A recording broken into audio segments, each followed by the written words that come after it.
Reaksi Ahok dilaporkan ke KPK atas 7 kasus dugaan korupsi. Mantan Gubernur DKI Jakarta yang kini menjabat sebagai Komisaris Utama PT Pertamina, Basuki Cahayapurnama alias Ahok dilaporkan ke Komisi Pemberantasan Korupsi atas 7 kasus dugaan korupsi. Laporan ini dilayangkan Poros Nasional Pemberantasan Korupsi pada Kamis 6 Januari 2022.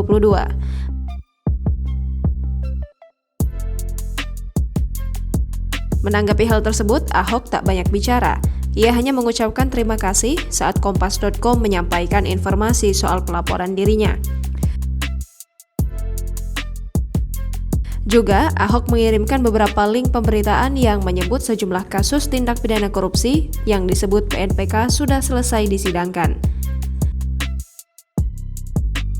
Menurut PNPK, sedikitnya ada 7 kasus dugaan korupsi yang diduga melibatkan suami Puput Nastiti Devi itu.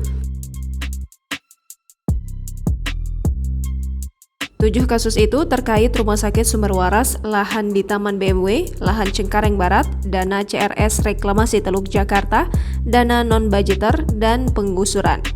Dari 7 kasus itu, beberapa diantaranya telah diselidiki KPK.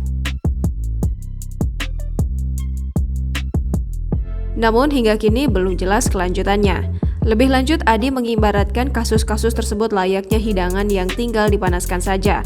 Lantaran, ujar Adi, pimpinan KPK sebelumnya memilih mendiamkan kasus yang diduga melibatkan Ahok ini.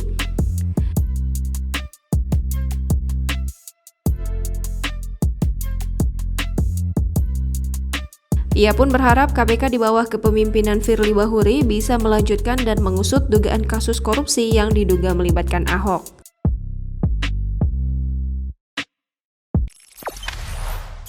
Jangan lupa subscribe, share, komen, dan like ya!